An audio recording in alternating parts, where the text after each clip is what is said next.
Welcome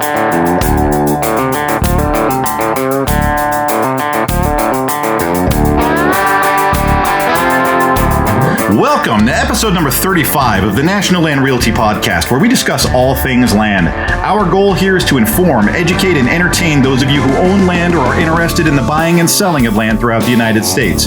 My name is Mac Christian, and I am the Chief Marketing Officer here at National Land Realty. I'll be your host for this episode. In this episode, I'm talking with land professional Drew Arnold from Hattiesburg, Mississippi. Drew has worked as a wildlife biologist for both private companies and public organizations. His background is a mouthful. We're going to go for it right now. He holds a Bachelor of Science in Biological Sciences, as well as a Master in Science in Wildlife, Aquatic, and Wildlands Science and Management. Needless to say, this guy knows what he's talking about. His passion is upland game birds, particularly quail. Now, Drew is here to tell you what you need to know about quail habitat management. Sit back and enjoy.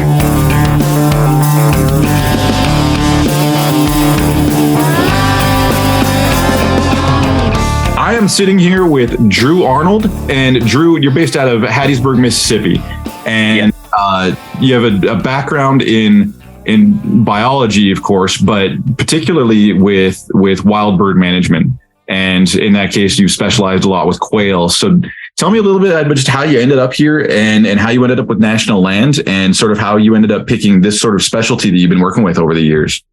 Yeah, so I've actually always had kind of a fascination with game birds as a child. I grew up here south of Hattiesburg, Mississippi. We had a family farm. And so, I was just always really interested in it. I mean, my dad was a hunter. He wasn't a bird hunter by any means, but, we always got the hunting magazines, and I was just always fascinated with the upland game side of things. And so we kept some bobwhite quail, and he used to do some bird hunting here locally with some friends and family.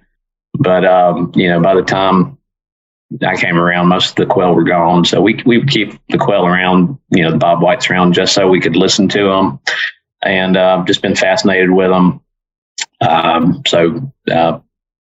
then we, of course, I have a degree from the University of Southern Mississippi in biology, and I wasn't really sure what I wanted to do, and I didn't really even realize that I could get a job working in the wildlife field. I didn't know that was an option at the time, and figured out pretty quickly after graduating that if I wanted to do anything in the wildlife field, that I would need a master's degree to be anything more than seasonal help or technician, which there's nothing wrong with that, but I just knew that was not a long-term goal I wanted to do. So anyhow, went to Texas Tech with my wife. We were out there in Lubbock for 3 years. I worked on a master's in wildlife management out there, and specialized in quail. So actually, when we moved out there, I didn't have a position, and went interviewed with the chair kind of the quail, the quail specialty there in the wildlife department, and I was able to get a graduate assistantship, and did my master's on bobwhite and scaled quail. Specifically, I dealt with their immune system because there's a lot of disease processes. That's a big hypothesized reason we're seeing a decline, especially out there in Texas, Oklahoma, kind of the last stronghold for bobwhites. But not a whole lot of research really going into their immune system. A lot of research going into their parasites and disease processes out there. But I mean, it doesn't really do you any good to measure prevalence without really knowing how well their immune system is functioning. So anyhow, long story short, after finishing my degree, I accepted a job with the Alabama Wildlife Federation as a private lands technical assistance biologist. So we were boots on the ground biologists and provided technical assistance to private landowners across Alabama, the projects we dealt with ranged from longleaf restoration, native warm season grassland restoration, to deer management, to rabbit habitat. So just kind of a cadre of different, projects, just whatever folks needed. And we provided that as a free service to landowners in Alabama, and are still around. two biologists that are there, do a great job. It's a fine organization. I'd recommend anybody in Alabama to utilize that if they need some wildlife assistance. So did that for 4 years, and then worked for the Department of Wildlife, Fisheries and Parks in Mississippi as a public lands manager. I was a supervising biologist for all the wildlife management areas in Southeast Mississippi. And I burned down on that pretty quick.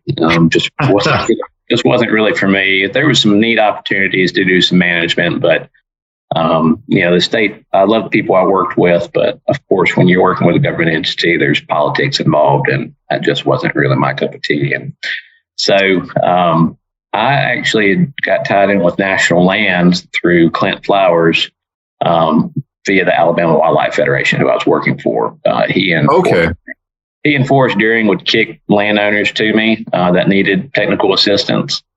And in fact, when I moved to Mobile, Clint and I lived in the same neighborhood, which was kind of neat.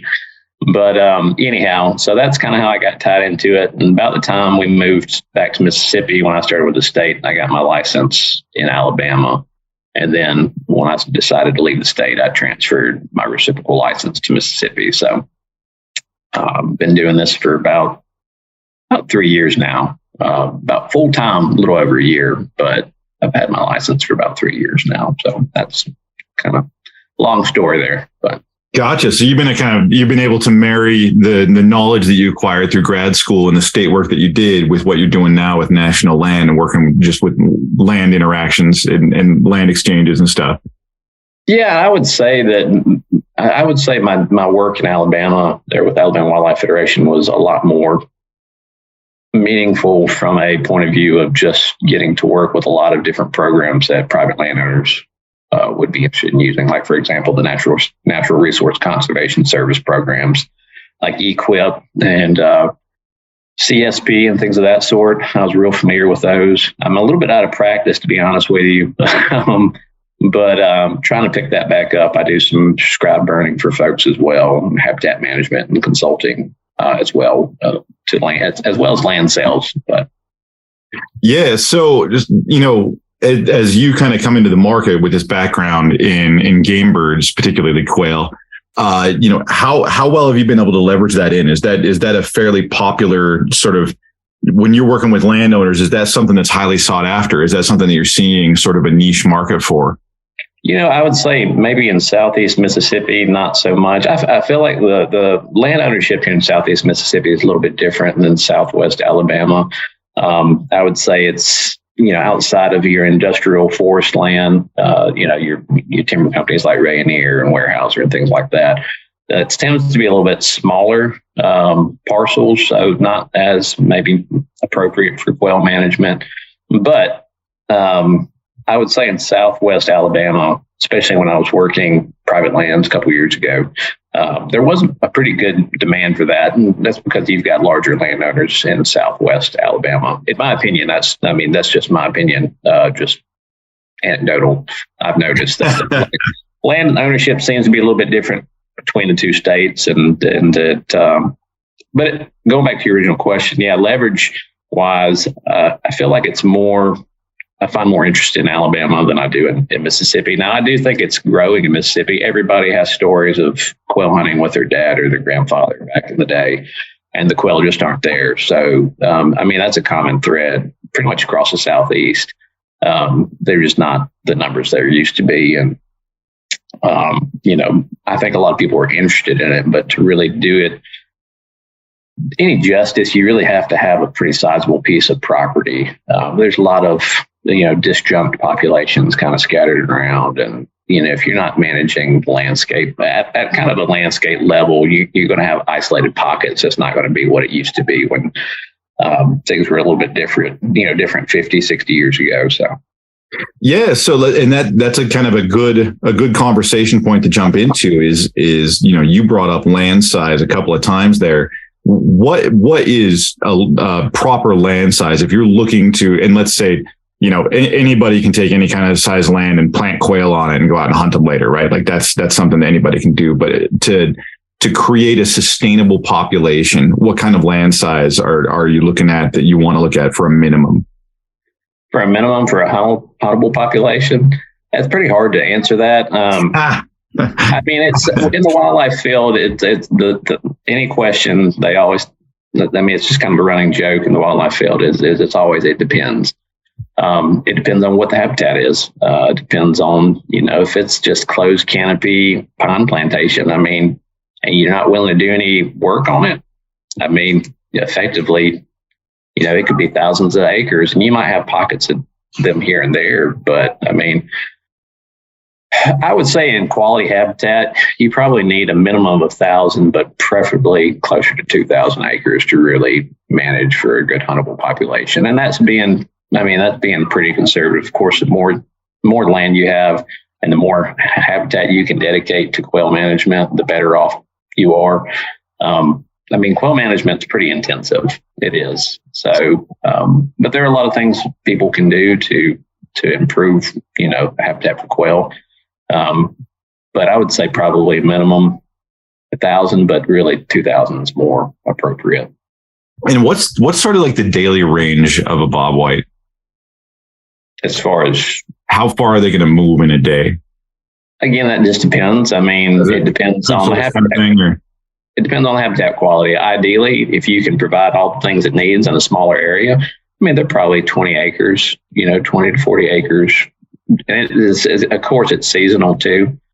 But, most of the time they're not all the things they need are usually in the same area. So people are, as far as management goes, you've just got to make sure you've got all your ducks in a row. So if you're going into a piece of land, let's take it from the perspective of somebody, looking to cultivate. Maybe it's not quail specific, but they want quail as part of their land management plan.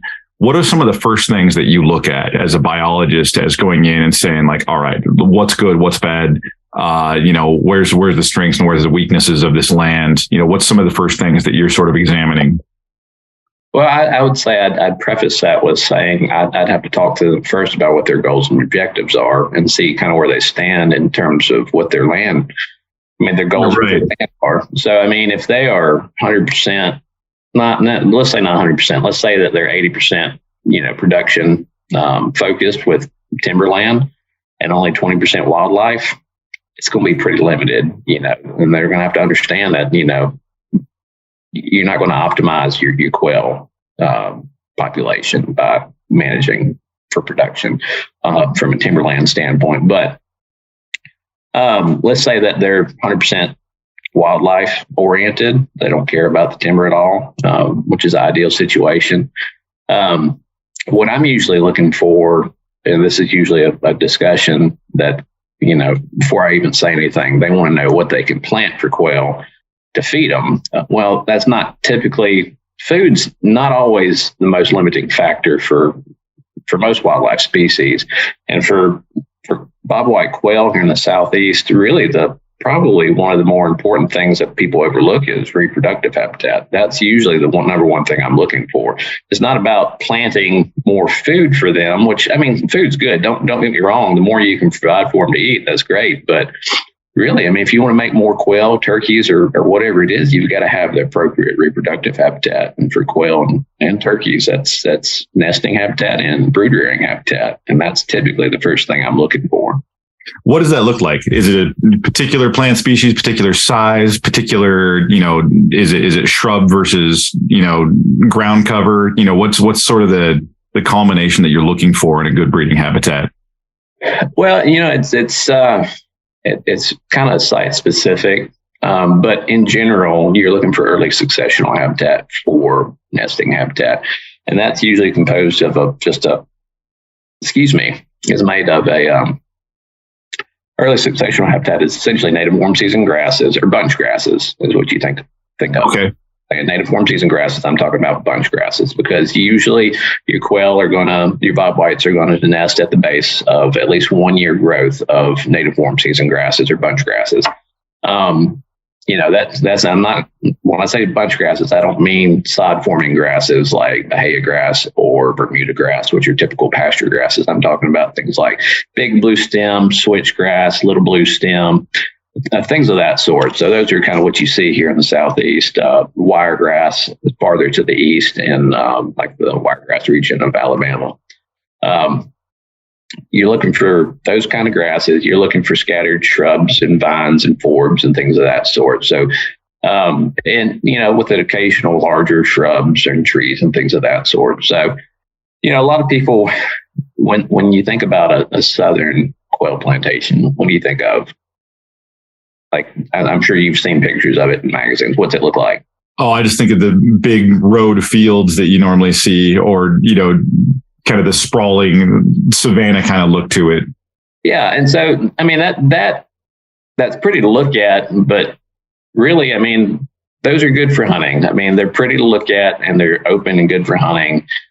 And a lot of times they will use that for nesting habitat, but usually a lot of times they're missing a component. And part of that, what they're missing is kind of that shrubby component, which is used for thermal and escape cover. So, which is not, as important during the nesting, but in general, if you can have that together with your nesting habitat, then it's kind of managed the same.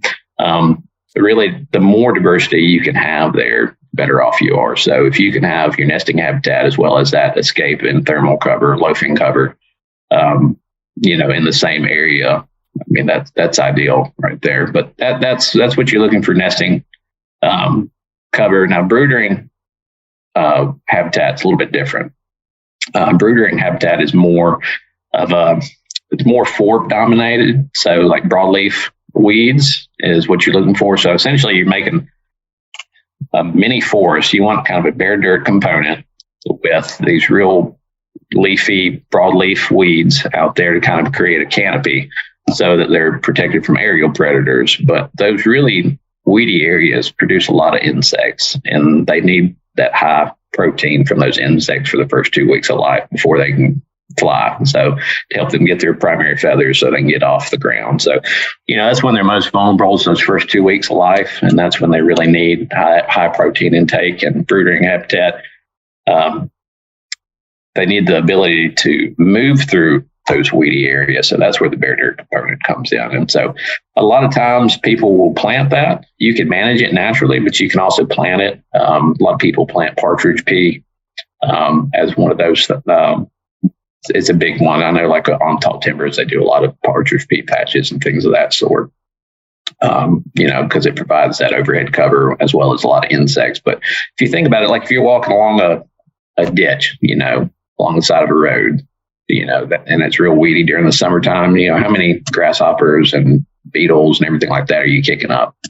That's kind of what you're looking for. So I got you. So if I'm hearing you right, when you think about your typical quail plantation where you see, you see sprawling kind of like monoculture fields of, grasses or whatever they have out there, those are more set up for the hunt, right? It's not necessarily to sustain a population.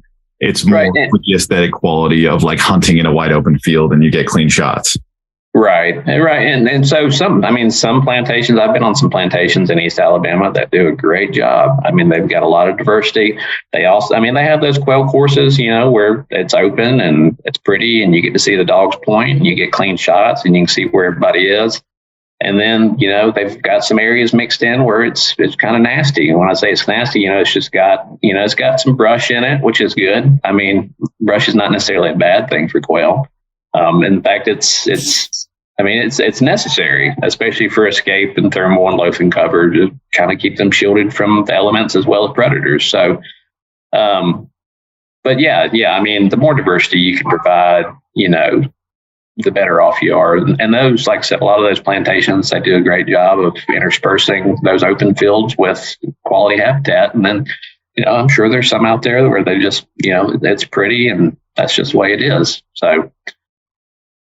And you mentioned closed canopy forest as not being all that suitable to sustain quail populations. I was wondering if you could explain that a little bit, because I'm assuming you're talking more of like your timber investment kind of setup where like you have a lot of timber that kind of closes in. You got your crown spacing there kind of maximized for the trees, but it's not necessarily good for animals like quail. Right. So, So you're not going to optimize your wildlife habitat specifically for quail if you're production minded. And now, so a lot of times that's a conversation I have to have with landowners. Like, what are your goals? What are your objectives here?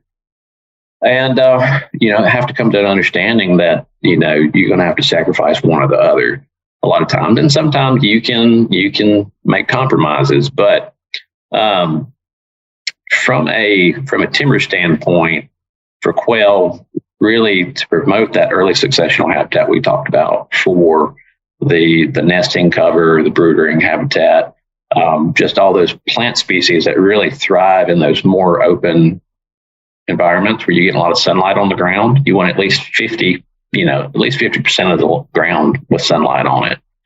That's a minimum for quail. Okay. And so really you're looking at probably about 45 square feet per acre basal area is kind of a good number for quail. Now that's pretty low. I mean, that's when I'm talking about, those quail plantations, you're looking at 30 to 50, somewhere in there, basal area, square feet per acre. And so it's pretty open, you've got room to move around and you're getting plenty of sunlight on the ground. Now, a closed canopy, let's say an unthinned 12-year-old pine plantation. I mean, there's really not much value out there for wildlife in general. And a lot of times, another conversation I have with landowners is usually they're not just hyper focused on quail.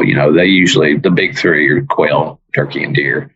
And usually if you're managing for quail, you're managing for the other two as well with a little bit of turkey is, it's a little bit different management, not necessarily, it's very close, but there's a little bit more that goes into it as far as where the nesting habitat needs to be. They like maybe a little bit brushier than quail do, a little bit more shrubs. And then, but it provides a lot of quality habitat for them and their poults. And then for deer, it provides a ton of browse. It really does. So, so if you're managing for quail, typically you're managing for a lot of other wildlife species. I was going to say, because you mentioned other things in there, like having, a lot of forbs and stuff like that in the makeup of what you do with the plant life.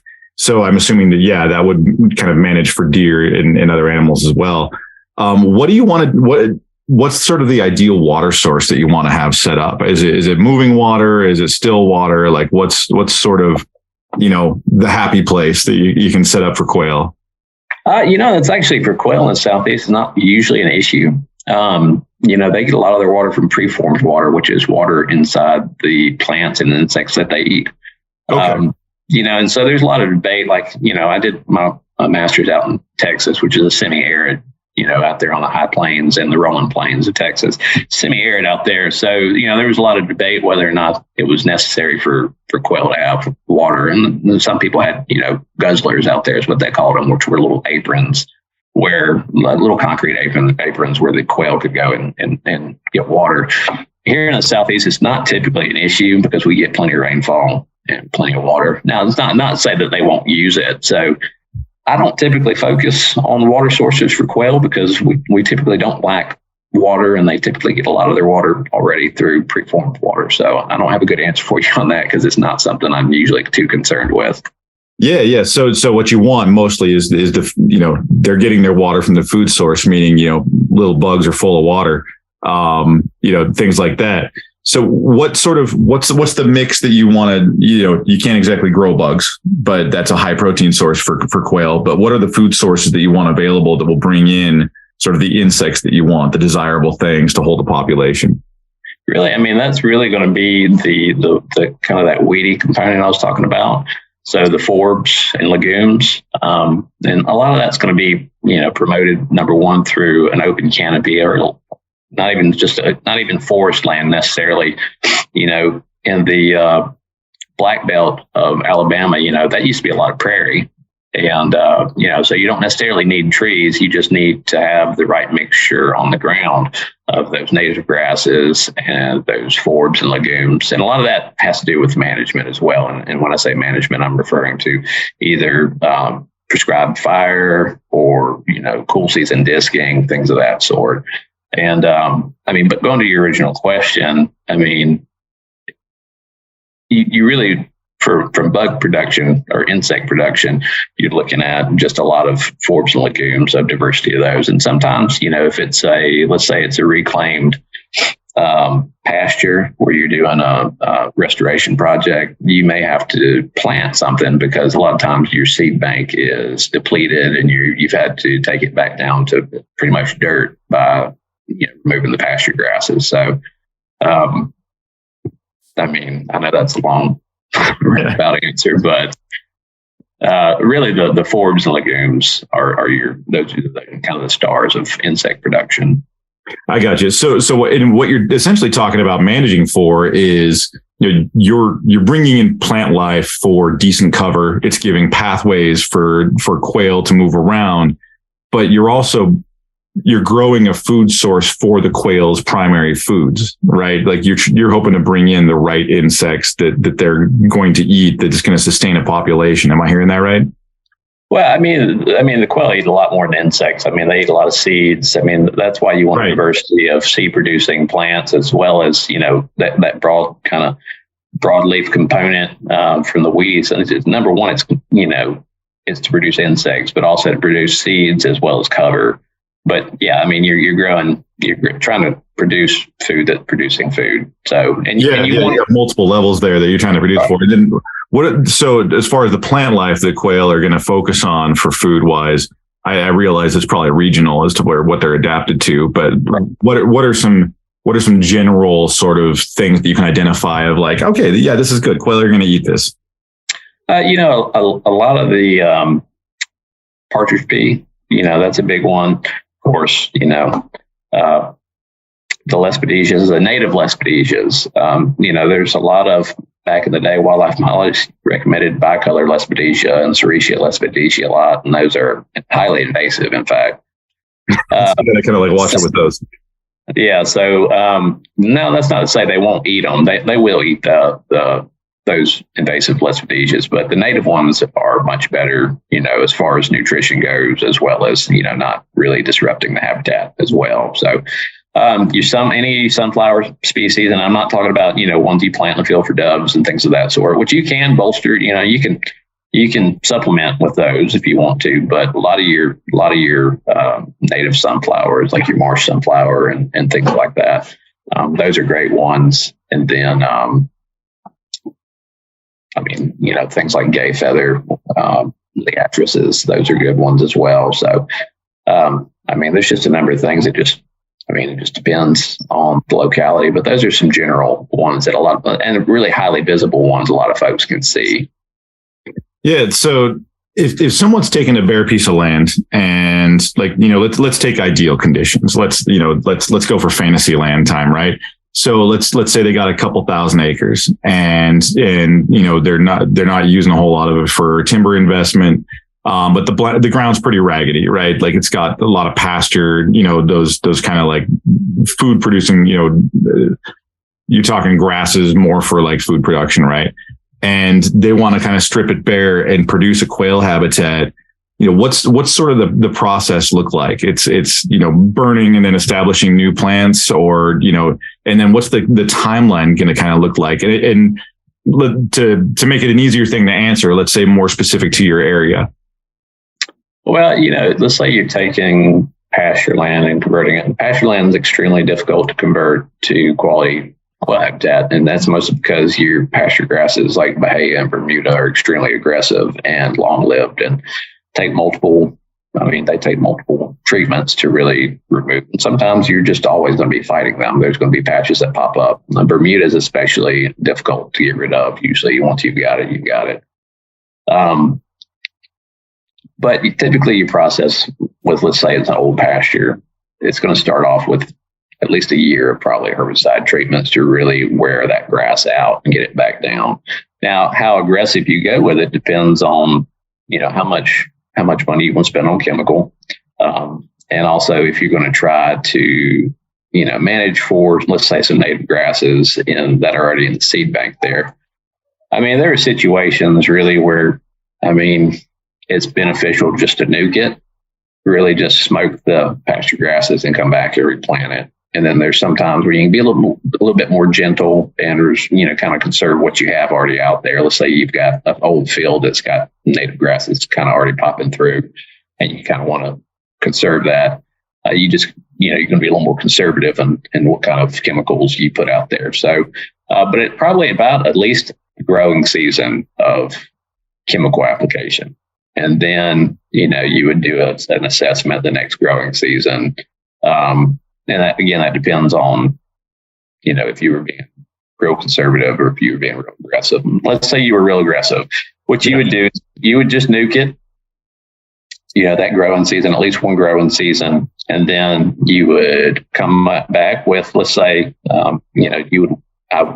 in this case, I would work up a seed list, and we would come back during the dormant months, usually farther about now, actually, kind of probably January through March, early March, when it's still kind of cool, when everything's still dormant, which you would come back and you would plant, these native seeds. And there's some great, seed producers out there like Roundstone Seeds out of Kentucky. They've got some good quality seeds for native restoration habitats. For native habitat restoration. Gotcha. And so you would come back and you would plant those, and then you would take a growing season really to assess. And a lot of times a lot of the stuff that you plant you probably won't see it until the next season, the next growing season. So really, a process from a pasture to something you can actually see on the ground, probably about 3 years, 3 growing seasons. I was going to say, so you're talking about a 3-year cycle just to be able to see if you got things right. And then you still have some evaluation after that, right? Like you're still looking at your plants and seeing how, what the diversity looks like. So you might not even know sort of what you have for, it would probably be fair to say up to 5 years, like really what you have going on, right? Right. And that's the thing with wildlife management. Just about any species, there's always going to be a lag time. It's a natural, when you're dealing with natural systems, it always takes at least 2 to 3 years, and then probably 5 years before you really start having anything you can really truly assess. But it's a long-term project. It's not a set it and forget it. And that's the same thing with there's a big push for pollinator habitat, which is great for quail too. But a lot of people don't realize that it's pretty intensive to manage pollinator habitat. I know I'm kind of off on a tangent right now, but no, that's good. It's good. It's all learning, right? But it's not a set it and forget it. These are constantly changing systems. You can't. There's just about nothing in the natural world you can set it and forget it. That's pretty rare, and so you've really got to, you've got to keep eyes on it, monitor it, and everything like that. But yeah, probably at least 2 to 3 growing seasons is what you're looking at. As far as the active sort of process of it, is it big change and then sit back and wait to see what happens, or do you need to be on it and like checking up with the land on like a weekly basis and seeing how things are going? No, it's more seasonal. It probably, really during the growing season is really when you need to monitor it. Now, of course, you've got some cool season stuff that comes in as well. You'll probably, a little less during the dormant cool season. A little less monitoring, but during the growing season, is really, when you want to keep eyes on it, check for anything. So, for example, sometimes when you remove pasture grasses, you get a bunch of other ag weeds that come up you've got to deal with. So, sometimes the next year stuff that wasn't there the year before shows up, because it's in the seed bank. And so that's one of the things, though, and I don't think I've discussed this. I prefer to do either just broadcast without disturbing the soil, or seed drills, native seed drills.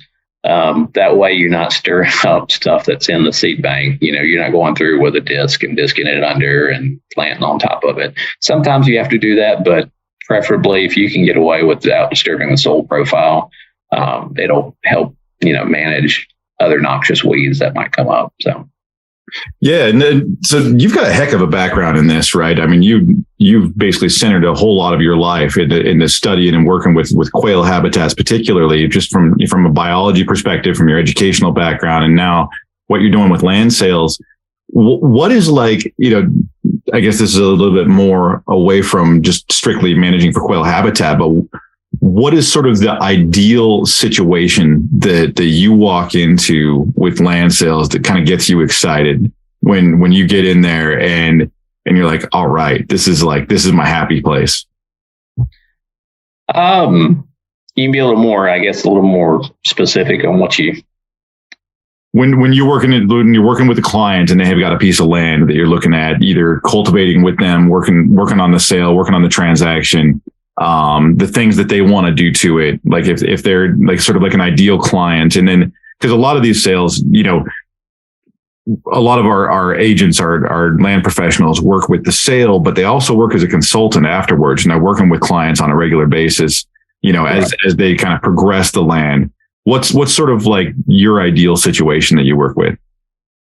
Well, I mean, really, if they're really wildlife minded, especially if they're not too, timber production specific, that's kind of really ideal for me, because it gives a lot of latitude in what we can do. When you have those restrictions, for whether it's a buyer or seller, where they're just not willing to really waver on one specific thing, especially when it comes to timber production, it really kind of ties my hands in terms of managing the property. So ideally, down here, prescribed fire is just such a useful tool. And it's it in a landowner's toolbox. It is probably the cheapest tool down here, but it's also, for a lot of folks, it's also really, you get that pucker factor because you think about fire. There's been such a negative connotation with fire, specifically out west, where you are. Because kind of the media really pushes it, but I think down here it's really useful, and if you can get landowners to kind of get on the side, like, hey, this is going to be great for the habitat, and it's not going to cost you a ton of money, that's ideal right there, if they're willing to do something like that, especially if they're willing to kind of get hands on. And I've got some landowners I'm working with they're like, hey, if you're burning, can I come help? I'm like, yeah, if it works out for your schedule, that'd be great. I'd like for you to get on in the future if you want to do the management, and get some experience. I think that's great. So that's kind of the ideal situation, where they're kind of willing to roll up their sleeves, and also, not so stuck on one particular facet of management, whether it's timber or they just want one specific, if they just want to plant, food plots. Food plots are great. They're supplemental, but, that can also just kind of limit what you see as an end result, Yeah. So, and we've had past episodes on prescribed burns, and, talk a little bit about the benefits of that, because you mentioned that as, one of the most powerful tools that a landowner can use. What exactly, and, a lot of people just view a burn as a chance to eradicate understory, or to knock it down, or to, clear pathways and stuff, but it does a lot of other things. I wondered if you could like speak to that a little bit. Yeah. So, one of the things is it puts a lot of the mineral nutrients back into the ground. So it's a big thing. It does what you've already stated. It's great for reducing vegetative growth. But it can also, depending on when you apply, it can also kind of change the plant community. It can favor different plants at different times of the year. And so that the real benefit is really just the diversity. Keeping a lot of the underbrush down really opens up the sunlight, which we'd already talked about. It's a big component, and allows a lot of your vegetation and the understory there to really thrive. And so, and a lot of those plants that are great for quail also require some kind of scarification, whether it be through fire or other processes. But a lot of times, a lot of these down here in the Southeast are really specific. They need to be burned. For example, longleaf pine, because it gets a lot of press for bobwhite quail habitat, and it's not necessarily the pine itself, because you can manage loblolly and shortleaf similarly, but where it really shines is you can burn it early and you can burn it often. So whereas those other species, specifically loblolly, you can't really burn it till usually your first thinning. unless you burn it very, very carefully. Whereas longleaf, usually the year or two after it's planted, you can start burning and keeping things open and just kind of allow those native species to really thrive. And that's just because of the longleafs, they have a sort of a natural fire resistance. Is that what you're kind of getting at? Or yes, they're fire. They're not fireproof. They're fire tolerant. Yeah. You get a big enough fire, you're going to torch anything. But there's some resistance there naturally within those longleafs.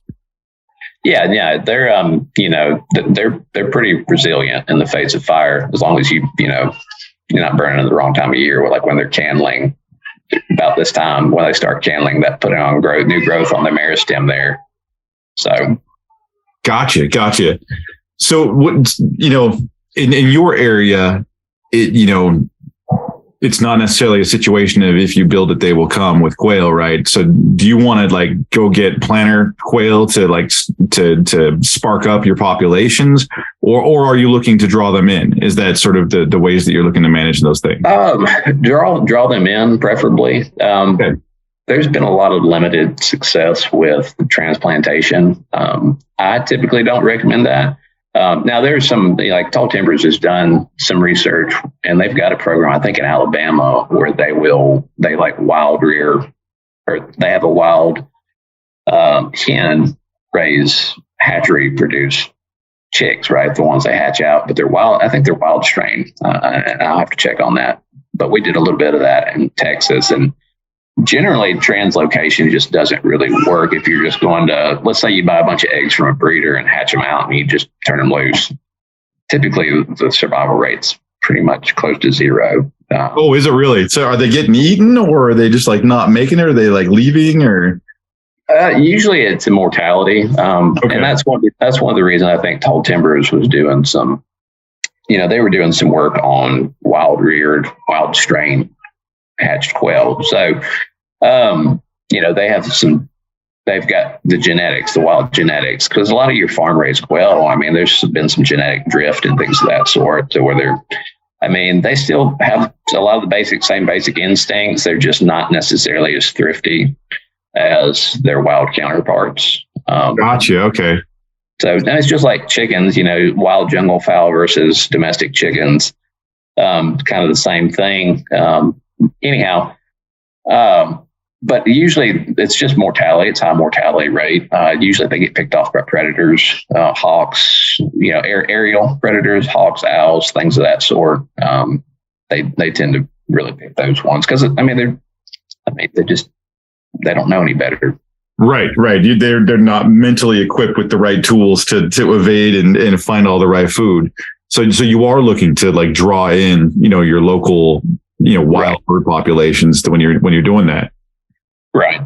And there's been, like I said, there's been some research, and I have to go back and review. It's been a few years since grad school, but reviewing the literature, it seems like there's, some of your domestic quail, some of them do survive, but there's some speculation whether or not that the addition of their genetics is a good thing to the local population. So, so if you can draw in or, improve what's already there, it's usually my recommendation. But yeah, it all depends on people's goals. If people are specific, if they want to produce good quail habitat and have something pretty to look at, and do a put and take operation, then if that's what their goal is, then we can do that. But if you're wanting to produce a huntable population of bobwhite quail, really you need to try to improve what you already have or draw them in.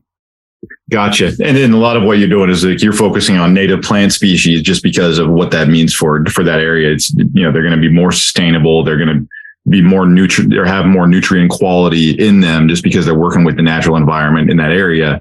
Right. And so is that something you kind of focus on and I'm hearing that is you sound kind of keyed in on your native grasses, your native plants, that kind of thing. Yeah, I prefer the native route just from a long-term management standpoint. The input, it may be higher up front, but long-term, it's really management, with prescribed fire most of the time, as well as maybe some selected herbicides every once in a while. I'll give you an example there.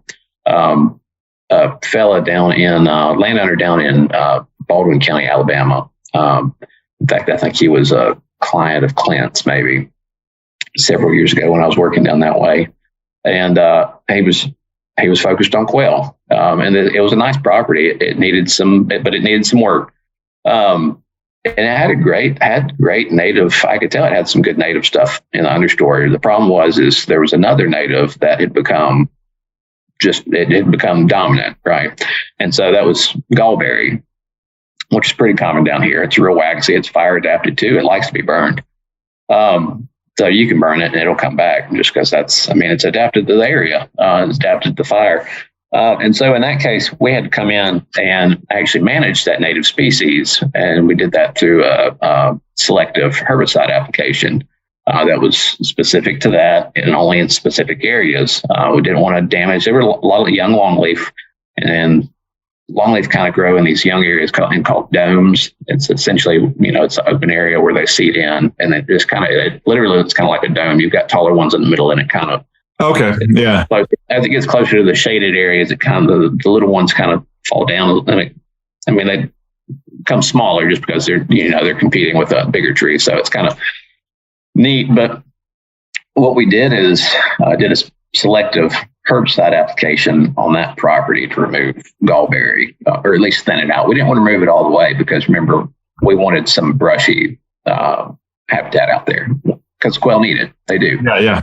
And so we did that, and a local contractor came in and did a great job spraying it. That worked with me on it. And he's got just a bang up property now. We had the next couple of years, we had all kind of stuff coming in that you couldn't see. You had all the liatrices, gay feathers came in, toothache grass, just a bunch of sunflowers. It was beautiful. The next couple of years, it's really a showpiece now. But that's one of the things with wildlife management. A lot of times, a lot of people want to focus on, well, let's just plant this instead of looking at, hey, maybe we need to focus on this. And even sometimes native species can be an issue. So you just kind of really got to nuance it for quail. I think it's just more, they're more intensive to manage than most wildlife species. Deer, pretty mobile. So, they don't necessarily need everything right there. They can travel. Whereas, let's say something the size of your hand right there, it's going to take them a little more time to get what they need in an area. So, it can be pretty intensive, but, you kind of have to have maybe a keen eye for the nuances there. So. Yeah. So, that you've touched on it a few times now, and I think that's fairly, it's common sense, but it's a good thing to always remind of is it depends on what your goals are. Right. You have to really give some thought over how much work you want to put in, what you want to get out of it, what the end objective is, and then manage the process in between, right? Right. And there's a lot that goes in. A lot that goes into it. And sometimes it's, it's not necessarily specific to just, let's say just a locale. A lot of times you have to look at the underlying soils as well. Like, for example, we talked about planting, on an old pasture site. Well, what are the soils telling you? Like, if you look at the site and it's, really rich soils or it's got some wet to it, what you plant is going to be different than if you have a really droughty soil because, different plants are adapted to different sites. And so you've just got to, there's a lot of things to take into account, including your goals as well. So. Gotcha. That's all very useful information. Well, hey, I had you booked for an hour here. I don't want to kill off your whole day and run this, in the afternoon or anything. So, man, I appreciate your expertise. You've got a wealth of knowledge here, and it's good to sort of be able to kind of dive in and get into I would call it like the finer details of sort of, particularly quail management. So much appreciated, Drew. I appreciate your time here and thank you. Well, I appreciate you having me. Awesome. I'll have your contact information in the podcast notes. So if you are in in Drew's area, you're around Hattiesburg, Mississippi, this is a person you want to talk to about your land, especially if it involves, game bird management. Talk to Drew Arnold here and we'll have his information. All right. Thanks, Mac. Excellent, man. Thank you. All right. This this concludes episode number 35 for the National Land Realty Podcast, discussing quail habitat management with Drew Arnold out of Hattiesburg, Mississippi. You can learn more about land ownership or the buying and selling of land at nationalland.com.